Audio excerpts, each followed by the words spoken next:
ছুটির দিনে জমে উঠেছে বহুমাত্রিক বাংলাদেশ এই প্রতিপাদ্য নিয়ে শুরু হওয়া অমর একুশে বইমেলা 2026।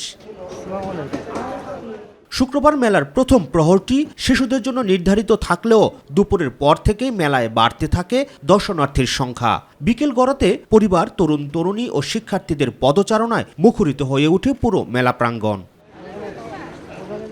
কেউ ছবি তুলছেন, কেউ নতুন বইয়ের তালিকা খুঁজছেন, আবার কেউ বা এসেছেন প্রাণের টানে। ফেব্রুয়ারিকে কেন্দ্র করে জাতি সকল প্রকার আন্দোলনের একটা অনুষঙ্গ হিসাবে এই বইমেলাকে নেয়, 21শে ফেব্রুয়ারিকে নেয়। সারা বছর তো ওইভাবে বই কেনা না হলেও আমরা চাই যে বইমেলায় আসলে আমাদের একটু বই দেখা হয়, প্লাস ঘুরে ফিরে কেনাও হয়।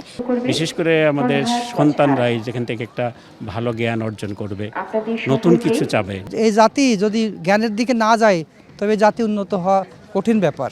বড়দের পাশাপাশি পিছিয়ে নেই শিশুরাও। পরিবারের সাথে ঘুরে ঘুরে কিনে নিচ্ছেন নিজেদের পছন্দের বইটি। গল্পের বই আসলেই ভালো হয়। জমিদার বাড়ি, তারপরে গোয়েন্দা, অসমাপ্ত আত্মার ডায়েরি, রূপা ও আরব রজনীর 2য় খণ্ড। বইমেলা কেমন লাগছে তোমার? বইমেলা আমার কাছে ভালোই লাগছে।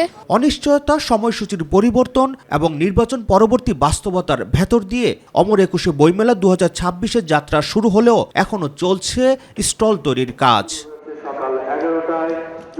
তবে আশায় বুক বেঁধেছেন প্রকাশকরা। তারা মনে করছেন সামনের দিনগুলোতে বাড়বে বেচাকেনা, প্রকাশিত হবে নতুন নতুন অনেক বই।